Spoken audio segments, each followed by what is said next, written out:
So my name is Lena Winestone, and here I am at the ASH 2018 meeting. I just presented in an outcomes session about racial disparities in pediatric leukemia. In particular, our interest is in access to care and how access to care may shape how sick a person is when they come to the hospital. And so because of that, we were interested in looking in a newly designed data set at the vital signs that a patient presents with, as well as the laboratory values that a patient presents with, and in particular looking at racial disparities in that area.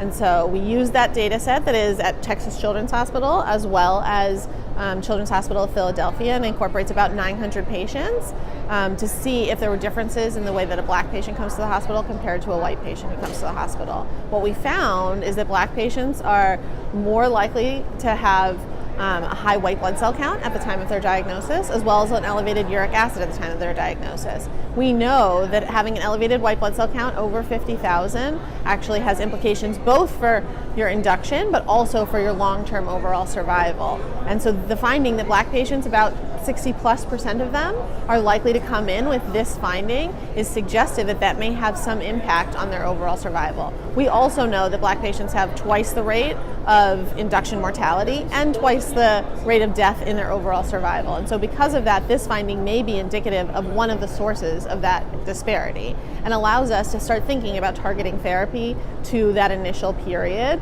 when patients present differently.